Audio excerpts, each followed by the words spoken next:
पहला एडिटोरियल है बिहार में चल रही विपक्ष की वोटर अधिकार यात्रा के बारे में और दूसरा एडिटोरियल है मॉनसून के बारे में। पहले एडिटोरियल में ज्यादातर राजनीतिक बातें हैं लेकिन देश के लिए जरूरी हैं। विपक्ष सवाल पूछ रहा है, अपने सवालों के पक्ष में तर्क दे रहा है, सबूत दे रहा है। विपक्ष अपना काम कर रहा है क्योंकि विपक्ष को जनता ने यही काम दिया है। सवाल पूछने का काम जनता ने विपक्ष को ही दिया है। दूसरे एडिटोरियल में देखेंगे मॉनसून की अनिश्चितताओं के बारे में। कहीं ज्यादा बरसात हो रही है, कहीं कम बरसात हो रही है, कभी बहुत तेज बरसात होती है, कभी बरसात होती ही नहीं है। मॉनसून हमेशा से अनिश्चित रहा है लेकिन मॉनसून की अनिश्चितताओं के खिलाफ रणनीतियां बनाई जा सकती है। मॉनसून की अनिश्चितताओं से होने वाले नुकसान को कम किया जा सकता है। किस तरह की रणनीतियां बनाई जा सकती है देखेंगे दूसरे एडिटोरियल में। तो शुरू से शुरू करते हैं, यानी देखते हैं पहला एडिटोरियल। बिहार में विधानसभा चुनाव होने जा रहा है। सभी पार्टियां अपनी अपनी ताकत झोंक रही है। जो लोग पहले से सरकार में हैं वे भी, और जो लोग सरकार में नहीं हैं, जो लोग विपक्ष में हैं वे भी। कांग्रेस के नेता राहुल गांधी बिहार में वोटर अधिकार यात्रा कर रहे हैं। कहा जा रहा है कि इस मुद्दे पर विपक्ष एकजुट हो रहा है क्योंकि चुनाव की प्रक्रिया, चुनाव की निष्पक्षता और चुनाव कराने वाली संस्था स्वयं भी मुद्दा बन चुके हैं। विपक्ष के नेता राहुल गांधी ने एक बड़ी प्रेस कॉन्फ्रेंस करके चुनाव आयोग पर कुछ गंभीर आरोप भी लगाए थे। तब से सोशल मीडिया पर इनकी काफी चर्चा हो रही है। वोटर अधिकार यात्रा एग्जाम के लिए तो जरूरी नहीं है लेकिन राजनीति पर नजर रखने वाले लोग इसे जरूर देखना और समझना चाहेंगे। यात्रा 16 दिनों में 20 जिलों में 1300 किलोमीटर की दूरी तय करेगी और इसका समापन 1 सितंबर को होगा पटना में। इसमें आरजेडी नेता तेजस्वी यादव, तमिलनाडु से डीएमके नेता एमके स्टालिन और सीपीआईएमएल नेता दीपंकर भट्टाचार्य ने भी हिस्सा लिया और यात्रा को अपना समर्थन दिया। डीएमके नेता एमके स्टालिन, जो कि तमिलनाडु के मुख्यमंत्री भी हैं, उन्होंने बीजेपी पर आरोप लगाया है कि बीजेपी और बीजेपी सरकार ने इलेक्शन कमीशन ऑफ इंडिया को कठपुतली बना दिया है। इलेक्शन कमीशन ऑफ इंडिया पर इस तरह के गंभीर आरोप पहली बार नहीं लगे हैं। इससे पहले भी जब कांग्रेस की सरकार थी तब उस समय का विपक्ष आरोप लगाया करता था और अब आज का विपक्ष आरोप लगा रहा है। लेकिन यह बात सच है कि चुनाव आयोग की छवि और काम करने का तरीका इसको चलाने वाले लोगों के साथ बदलता रहता है। हमने पूर्व चुनाव आयुक्त टीएन शेषन की कहानियां भी सुनी हैं और वर्तमान मुख्य चुनाव आयुक्त की प्रेस कॉन्फ्रेंस भी सुनी है। एग्जाम के लिए आरोप प्रत्यारोप जरूरी नहीं है लेकिन जागरूकता के लिए ये बातें जरूरी हैं और इन पर नजर रखनी चाहिए। यात्रा की बात करें तो 1 सितंबर को जब पटना में यात्रा का समापन होगा तब एनसीपी नेता शरद पवार, समाजवादी पार्टी के नेता अखिलेश यादव और टीएमसी नेता और कुछ वामपंथी दलों के नेता भी इसमें शामिल होंगे। बात की जा रही है चुनाव आयोग की निष्पक्षता के बारे में। चुनाव आयोग एक संवैधानिक संस्था है। भारत के लोग चुनाव आयोग पर और चुनाव आयोग के द्वारा घोषित परिणामों पर आंख मूंद कर भरोसा करते हैं। यदि चुनाव आयोग पर इस तरह के सवाल उठते हैं और यदि राजनीतिक दलों को, राजनीतिक कार्यकर्ताओं को और लोगों को चुनाव आयोग पर भरोसा नहीं होता है तो यह स्थिति हमारे लोकतंत्र के लिए, हमारी राजनीतिक व्यवस्था के लिए ठीक नहीं होगी। इससे अराजकता और अव्यवस्था फैलने का खतरा बढ़ जाता है। चुनाव आयोग को आरोपों का जवाब स्पष्टता से देना चाहिए। इस तरह से देना चाहिए कि किसी के मन में भी कोई संदेह न बचे और लोग चुनावी प्रक्रिया पर, चुनाव आयोग पर आंख मूंद कर 100% भरोसा कर सकें। यह दुर्भाग्य है कि चुनावी प्रक्रिया ही चुनाव में मुद्दा बन गई है। विपक्ष के आरोपों को जनता गंभीरता से ले रही है और चुनाव आयुक्त के जवाबों पर मीम बनाए जा रहे हैं। बिहार में एसआईआर यानी स्पेशल इंटेंसिव रिवीजन यानी वोटर लिस्ट से उन वोटर्स को हटाने की प्रक्रिया चल रही है जो या तो मर चुके हैं या फिर स्थायी तौर पर पलायन कर चुके हैं।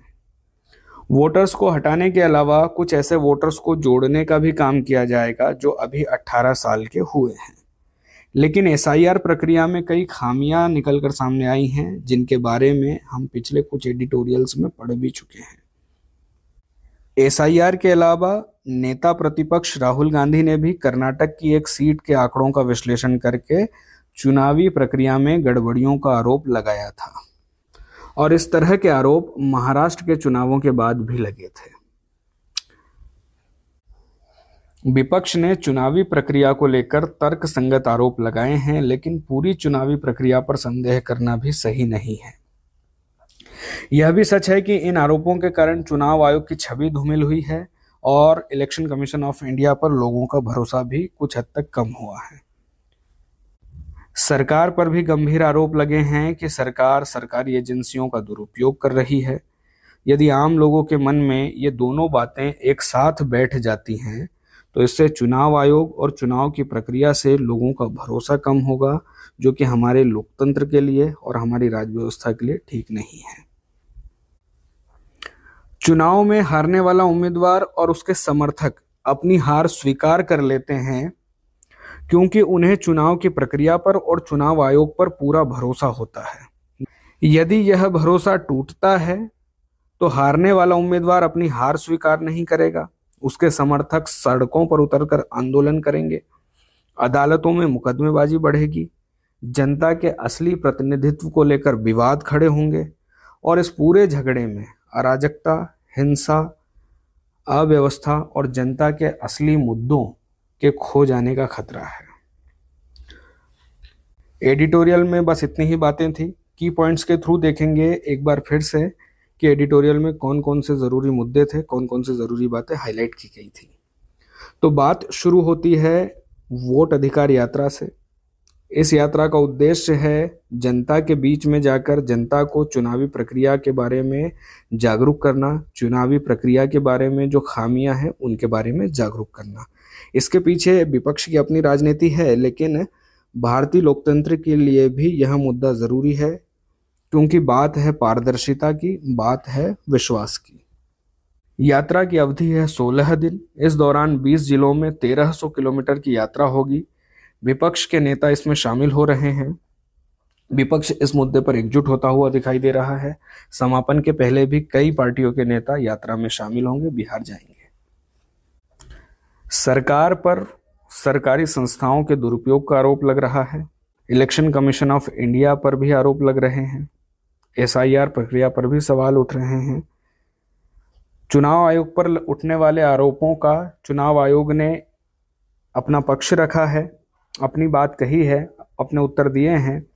SIR प्रक्रिया की बात हम पहले भी कर चुके हैं, आप इसके बारे में पिछले एडिटोरियल्स में जाकर देख सकते हैं। यह मुद्दा ज़रूरी है क्योंकि बात है इलेक्शन कमीशन ऑफ इंडिया की निष्पक्षता की, सरकारी एजेंसियों के दुरुपयोग की और भारतीय लोकतंत्र में विश्वास के लिए इन बातों का, इन विवादों का समाधान होना ज़रूरी है क्योंकि निष्पक्षता ही पूरी चुनावी प्रक्रिया की आत्मा है।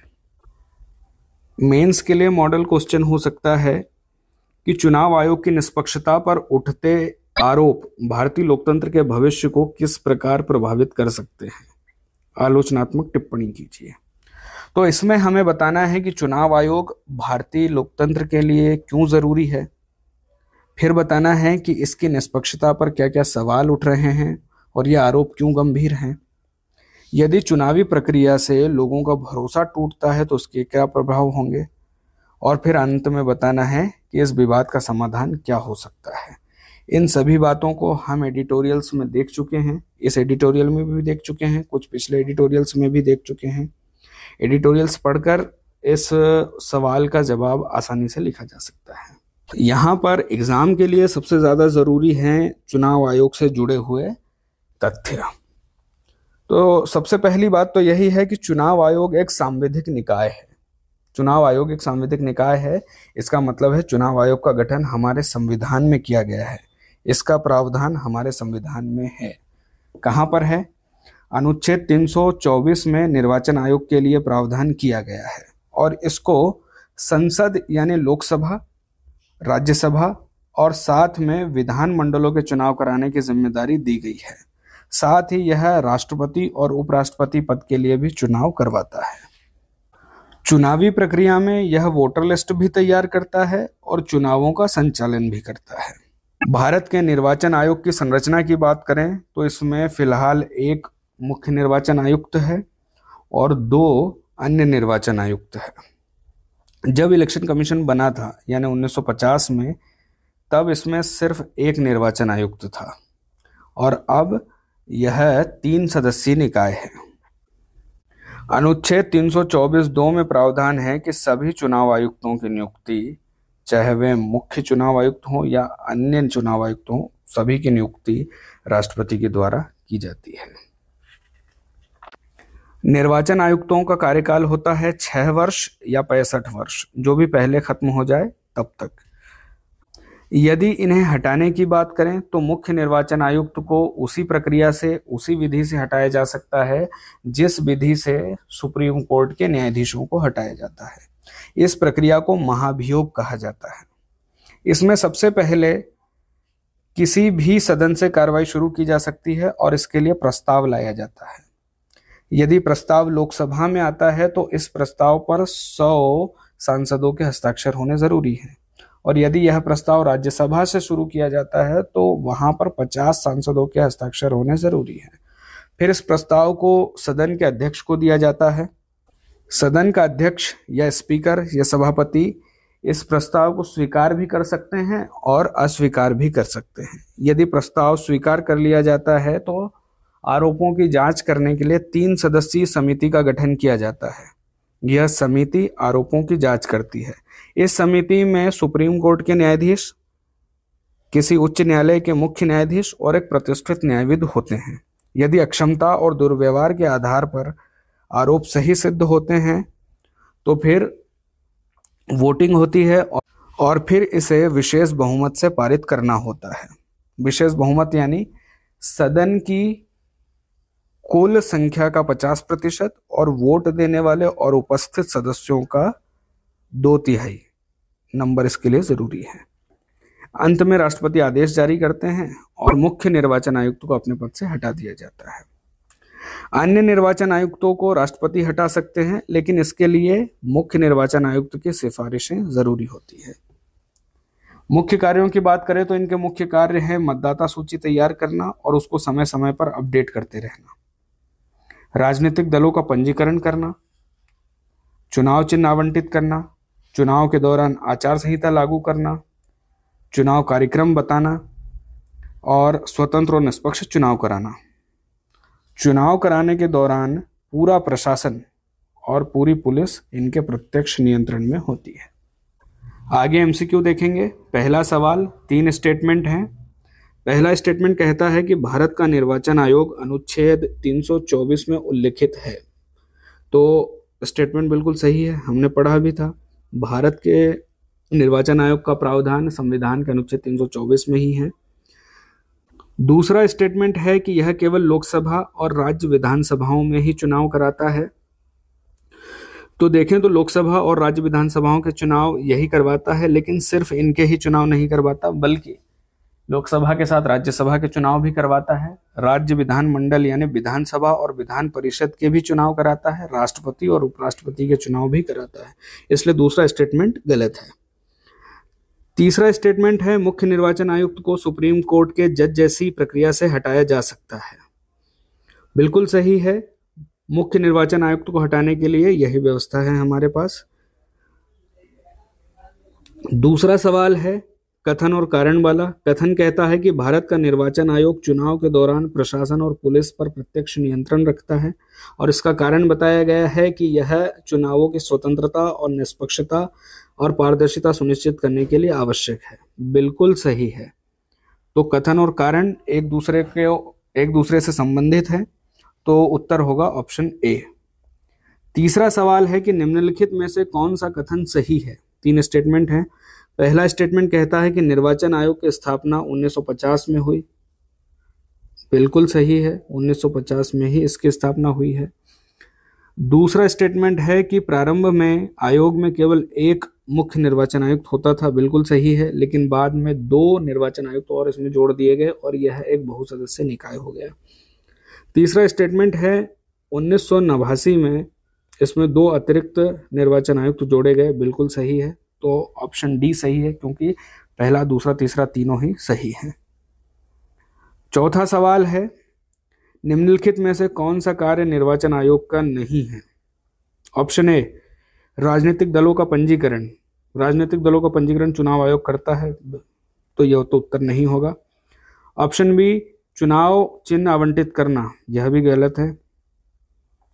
ऑप्शन सी, आचार संहिता लागू करना।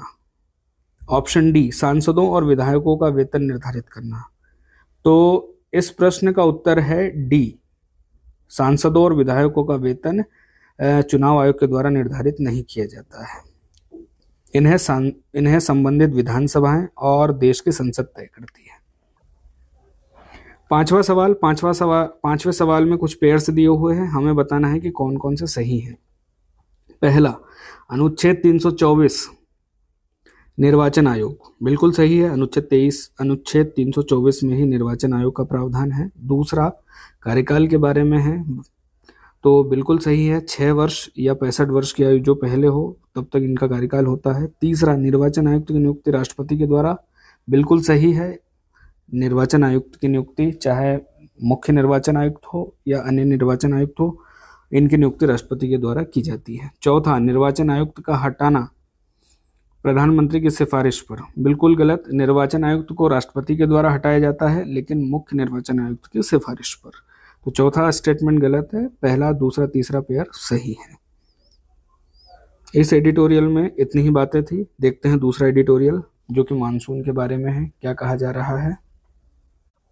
उत्तर भारत में भारी बरसात हो रही है। हिमाचल प्रदेश में बरसात के कारण कुछ क्षेत्र बाकी क्षेत्रों से कट गए हैं। जम्मू और कश्मीर में 40 से भी ज़्यादा मौतें हो चुकी हैं। नदियां खतरे के निशान से ऊपर बह रही हैं। पंजाब में गांव जलमग्न हो गए हैं, खेतों में भी पानी भर गया है। एनसीआर दिल्ली में भी बड़े पैमाने पर जल जमाव हुआ है। कहा जा रहा है कि दक्षिण पश्चिम मानसून इस बार बहुत ही ज़्यादा तीव्र रहा है, लेकिन इसकी मात्रा में काफ़ी अस्थिरता रही है। कहीं पर बहुत ज़्यादा बरसात हुई है, कहीं पर बहुत कम बरसात हुई है, कभी बहुत तेज बरसात हुई है और कभी बरसात ही नहीं हुई है। मानसून का यह जो अस्थिर पैटर्न है, इसको हमने भी महसूस किया होगा। कभी लंबे समय तक बरसात नहीं होती और फिर अचानक बहुत तेज बरसात होना शुरू हो जाती है। अचानक और तेज बरसात के कारण अलग अलग जगहों पर भारी नुकसान भी हुआ है। हिमालय की चट्टानों में भूस्खलन हुआ है। मैदानों में नदियों के तेज बहाव के कारण तटबंध टूट गए हैं और निचले इलाकों में पानी भर गया है। बाढ़ और भूस्खलन ने लोगों के जीवन, आजीविका और आवाजाही को बड़े पैमाने पर प्रभावित किया है, बाधित किया है। मानसून की अनिश्चितता भारत के लिए हमेशा से एक बड़ी समस्या रही है, क्योंकि भारत की खेती, ग्रामीण अर्थव्यवस्था और जलाशयों में जल मानसून पर ही निर्भर करता है। इस अनिश्चितता से निपटने के लिए रणनीतियां बनाना जरूरी हो गया है। अब इसे सिर्फ प्राकृतिक आपदा या ईश्वर की मर्जी समझकर नहीं छोड़ा जाता। कैसी रणनीतियां बनाई जा सकती है? तो बेहतर मौसम पूर्वानुमान और पूर्व चेतावनी प्रणाली बनाई जा सकती है। जल कुशल फसल यानी कि ऐसी फसलों को बोया जा सकता है जो कि कम पानी की आवश्यकता होती है। बाढ़ प्रबंधन के लिए कार्य किया जा सकता है। वर्षा जल संचयन के लिए काम किया जा सकता है। बाढ़ प्रबंधन और वर्षा जल संचयन के लिए काम किया जा सकता है। बेहतर जल निकासी प्रणाली तैयार की जा सकती है और बुनियादी ढांचा जैसे कि तटबंध, बांध, नालियां और नहर आदि की मरम्मत की जा सकती है। सरकारों के लिए मानसून की अनिश्चितता से निपटने के लिए जरूरी उपाय और समाधान करना जरूरी हो गया है, क्योंकि इससे लोगों के जीवन, आजीविका और साथ ही देश की अर्थव्यवस्था को गंभीर नुकसान होता है। एक चिंता की बात यह है कि हिमालय क्षेत्र में इसके ज्यादा गंभीर परिणाम दिखाई दे रहे हैं। हिमालय की भूवैज्ञानिक संरचना नई है और इसके कारण हिमालय की चट्टानें ढीली हैं। यही कारण है कि यहाँ भूस्खलन का खतरा बना रहता है। भूवैज्ञानिक संरचना के अलावा यहाँ पर बड़े पैमाने पर सड़कों के निर्माण और सड़कों के चौड़ीकरण का काम भी हो रहा है। इसके लिए वनों की कटाई की जा रही है। का दुष्प्रभाव यह भी हुआ है कि भूस्खलन की संभावना बढ़ गई है और यहाँ पर रहने वाले लोगों का जीवन खतरे में पड़ गया है। निचले इलाकों में नदियों और बांधों में गाद जमा हो रही है, जिससे बाढ़ की संभावना बढ़ जाती है। मानसून की अनिश्चितता के बारे में तो नहीं, लेकिन अनिश्चितता के गंभीर दुष्प्रभावों के बारे में हमारे पास पर्याप्त जानकारियां उपलब्ध हैं। लेकिन फिर भी हमारी चेतावनी प्रणाली और जल निकासी प्रणाली काफ़ी कमज़ोर है। हालांकि चेतावनी प्रणाली और पूर्वानुमान प्रणाली में काफ़ी सुधार हुआ है, लेकिन यह अभी भी पर्याप्त नहीं है। भूवैज्ञानिक रूप से संवेदनशील क्षेत्रों में भी बड़े पैमाने पर सड़क और नगर परियोजनाओं का निर्माण किया जा रहा है। प्रतिपूरक वन यानी वनों को काटने के बदले लगने वाले वनों के विकास पर भी ध्यान नहीं दिया जा रहा है। निर्वनीकरण के कारण जो चट्टानें खुली हो चुकी हैं, उन पर भूस्खलन का खतरा और ज़्यादा बढ़ गया है। आपदा के बाद प्रतिक्रिया करना बेहतर होगा, लेकिन पहले से भी तैयारियां की जा सकती है ताकि आपदा का प्रभाव कम से कम हो। टिकाऊ अवसंरचना, भूस्खलन रोधी उपाय, प्रारंभिक चेतावनी प्रणाली और प्रकृति के अनुकूल अवसंरचना पर जोर दिया जाना चाहिए। की पॉइंट्स की बात करें तो बात ऐसी है कि भारत की कृषि और अर्थव्यवस्था के साथ साथ जल की उपलब्धता भी मानसून पर निर्भर है। चिंता की बात यह है कि मानसून की अनिश्चितता बनी रहती है। अनिश्चितता से लोगों को, बस्तियों को, खेतों को और अर्थव्यवस्था को गंभीर नुकसान होता है। इसलिए ज़रूरी है कि इसके लिए पहले से ही तैयारियां कर ली जाएं ताकि इसके खतरे का सामना किया जा सके। चरम मौसमी स्थितियां हैं। उत्तर भारत में भारी बारिश हो रही है। जम्मू कश्मीर में 40 लोगों की मौत हो चुकी है। पंजाब में गांव जलमग्न हो गए हैं। बड़े पैमाने पर खेतों में पानी भर गया है। दिल्ली एनसीआर में भी यमुना का जलस्तर काफ़ी ऊपर है। मानसूनी बरसात कभी बहुत तेज हो रही है तो कभी बहुत कम हो रही है। यदि मानसून की अनिश्चितता के खिलाफ हमने तैयारियां नहीं की तो भूस्खलन, बाढ़, भूमि कटाव, सूखा जैसे खतरे बढ़ते रहेंगे। खेती और आजीविका खतरे में हो जाएगी और बड़े पैमाने पर विस्थापन होगा। तो क्या किया जा सकता है? सबसे पहले पूर्व चेतावनी प्रणाली, पूर्व चेतावनी तंत्र को मजबूत करना चाहिए। जल निकासी प्रणाली में सुधार करना चाहिए। राहत ड्रिल यानी आपदा के पहले लोगों को बताया जाना चाहिए कि आपदा आने पर क्या किया जाए और कैसे क्या करना है। क्लाइमेट रेजिलिएंट इंफ्रास्ट्रक्चर का विकास करना भी जरूरी है। संवेदनशील क्षेत्रों में निर्माण कार्य को नियंत्रित करना चाहिए। टिकाऊ सड़कें, भवन और शहरी नियोजन पर ध्यान दिया जाना चाहिए। प्रतिपूरक वनों पर जोर दिया जाना चाहिए और एक एकीकृत दृष्टिकोण के तहत राज्यों और केंद्र को एक साथ मिलकर समन्वय के साथ काम करना चाहिए। मेंस के लिए सवाल हो सकते हैं, जिसमें पहला सवाल है कि भारत में बार बार होने वाली बाढ़ और भूस्खलन को अभूतपूर्व कहकर टालना समस्या का समाधान नहीं है। इस एडिटोरियल में यही बात मुख्य रूप से बताई गई है कि प्राकृतिक आपदाओं को अभूतपूर्व कहकर या ईश्वर की मर्जी कहकर टालना नहीं चाहिए, बल्कि इसके लिए हमें तैयारी करनी चाहिए। क्या क्या तैयारियां करनी चाहिए, इसके लिए ऊपर पॉइंट्स दिए गए थे। दूसरा सवाल है कि हिमालयी राज्यों में अनियंत्रित सड़क निर्माण, वनों की कटाई और शहरीकरण मानसून आधारित आपदाओं को और गंभीर बना रहे हैं। चर्चा कीजिए कि भारत कैसे आपदा प्रक्रिया को आगे बढ़ाकर आपदा संवेदनशीलता में कमी ला सकता है। दोनों प्रश्न का उत्तर लगभग एक ही दिशा में जा रहा है। तो क्या किया जा सकता है, किस तरह से आपदा पर प्रतिक्रिया की जा सकती है, किस तरह से आपदा की संवेदनशीलता को कम किया जा सकता है, कैसे हम इसकी गंभीरता को और आपदाओं से होने वाले नुकसान को कम कर सकते हैं, इसके बारे में आर्टिकल में विस्तार से बात की गई है। मॉनसून से जुड़े कुछ तथ्य देखेंगे। मॉनसून शब्द की उत्पत्ति मौसम शब्द से हुई है। मौसम अरबी शब्द है, क्योंकि अरबी लोगों ने ही सबसे पहले इस पैटर्न को पहचाना था कि साल के कुछ हिस्से में हवाएं अरब सागर से भारत की ओर चलती हैं और कुछ हिस्से में हवाएं भारत से अरब सागर की ओर चलती हैं। इस हवा के पैटर्न का लाभ उठाकर इन्होंने समुद्री यात्राएं की और व्यापार किया। मॉनसून का यदि हमने मतलब देखें तो इसका मतलब होगा दिशा बदलने वाली हवा, ऋतुओं के अनुसार दिशा बदलने वाली हवा। भारत में दो प्रकार के मानसून आते हैं, दक्षिण पश्चिम मानसून और उत्तर पूर्वी मानसून। दक्षिण पश्चिम मानसून जिसकी बरसात अभी हो रही है वह दक्षिण पश्चिम मानसून है, जून से सितंबर तक चलता है।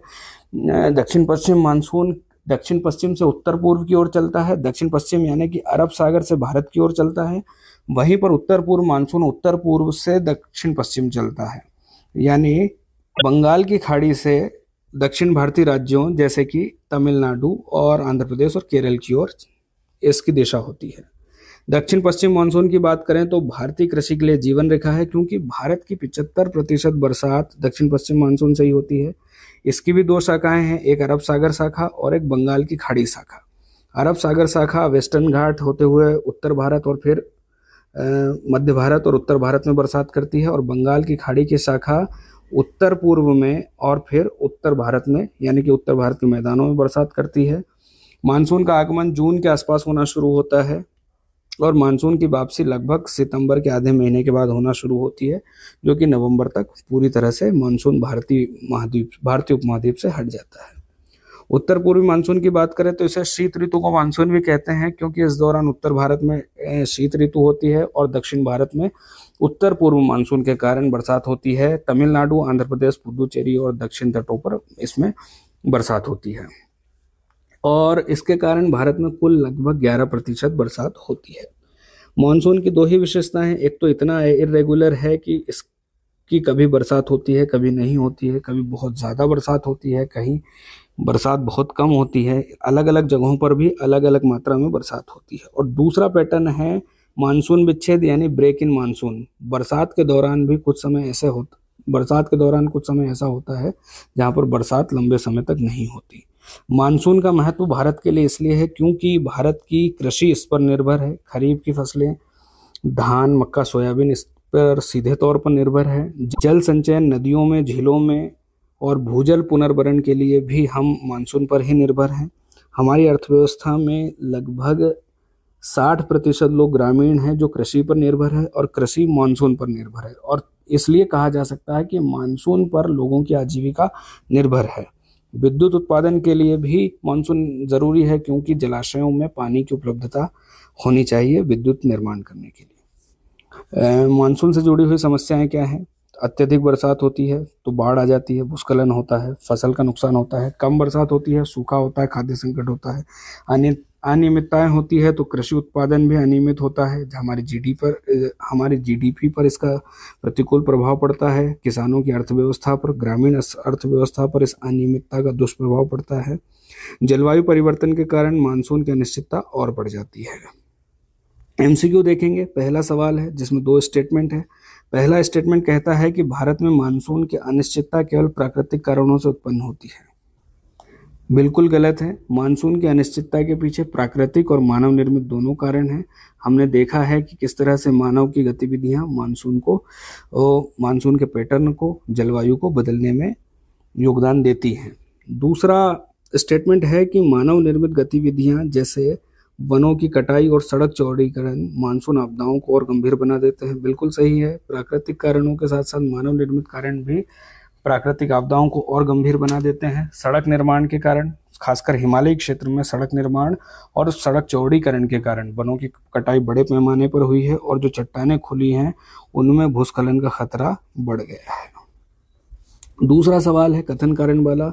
कथन है कि भारत में हर साल मानसून के दौरान बाढ़ और भूस्खलन बढ़ते जा रहे हैं। कारण है कि जल ग्रहण क्षेत्रों की क्षमता घटने लगी है और वनों की कटाई से ढलानों की स्थिरता कम हो गई है। बिल्कुल सही है कि भारत में मानसून के दौरान भूस्खलन और बाढ़ का खतरा बढ़ रहा है, और इसका यह कारण है कि जल ग्रहण क्षेत्रों की क्षमता कम, क्योंकि कंक्रीट के जाल बिछने से मिट्टी के, भूमि के जल सोखने की क्षमता कम हुई है। इससे पानी तेजी से बहता है, और वनों की कटाई से भी चट्टानें ढीली हुई हैं, साथ ही पानी को सोखने की क्षमता भी कम हुई है, और इससे बाढ़ और भूस्खलन का खतरा बढ़ता है। तो उत्तर होगा ऑप्शन ए।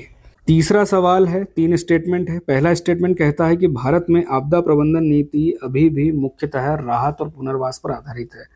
बिल्कुल सही बात है ये कि भारत में आपदा प्रबंधन अभी भी आपदा के बाद होने वाले कामों पर ज़्यादा ध्यान देती है, राहत और पुनर्वास पर ज़्यादा ध्यान देती है, जबकि इसके लिए पहले से ही तैयारियां की जा सकती हैं ताकि आपदाओं के जोखिम को, आपदाओं के खतरों को, आपदाओं के नुकसान को, संभावनाओं को कम किया जा सके। दूसरा स्टेटमेंट है पूर्व चेतावनी प्रणाली और समुदाय आधारित तैयारियां अभी भी पर्याप्त नहीं है। बिल्कुल सही बात है, लोगों के पास भी और सामुदायिक रूप से, सामूहिक रूप से भी हमारी तैयारियां कमज़ोर ही हैं। तीसरा स्टेटमेंट है कि टिकाऊ अवसंरचना और ढलान सुरक्षित इंजीनियरिंग को प्राथमिकता दी जा रही है। नहीं, फिलहाल तो नहीं दी जा रही, लेकिन दी जानी चाहिए। चौथा सवाल, 4 स्टेटमेंट है। पहला स्टेटमेंट है कि मानसून आधारित आपदाएं केवल हिमालयी राज्यों को प्रभावित करती हैं। बिल्कुल गलत। मानसून आधारित आपदाएं हिमालयी क्षेत्रों में भूस्खलन का खतरा पैदा करती है, तो मैदानी क्षेत्रों में बाढ़ की संभावना ज़्यादा बढ़ जाती है, तो खतरा तो दोनों जगह है। दूसरा स्टेटमेंट है, पंजाब और दिल्ली भी हाल के वर्षों में बाढ़ और अत्यधिक वर्षा से प्रभावित हुए हैं। बिल्कुल सही बात है, हुए हैं। तीसरा स्टेटमेंट है, मानसून में अत्यधिक वर्षा भूमि कटाव और मिट्टी के बहाव को बढ़ाती है। बिल्कुल सही बात है। ज़्यादा बरसात होती है, तेजी से पानी बहता है, और यदि मिट्टी ढीली है या चट्टानें अस्थिर हैं या फिर वनों की बहुत बड़े पैमाने पर कटाई हुई है, तो मिट्टी का कटाव शुरू हो जाता है। चौथा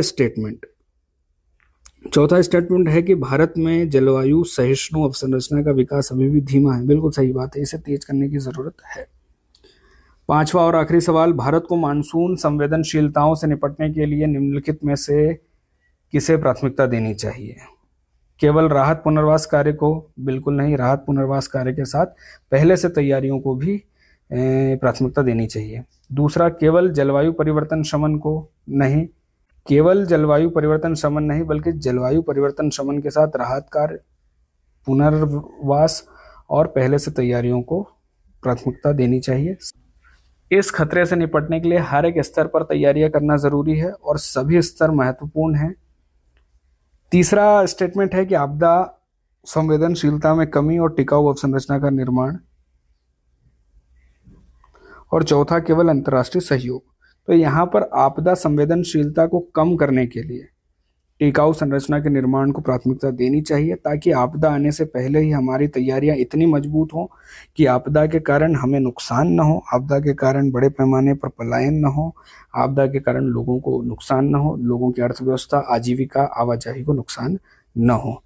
यदि पहले से तैयारियां की जाएंगी तो हम और लोग और हमारे शहर, गांव सभी सुरक्षित रहेंगे।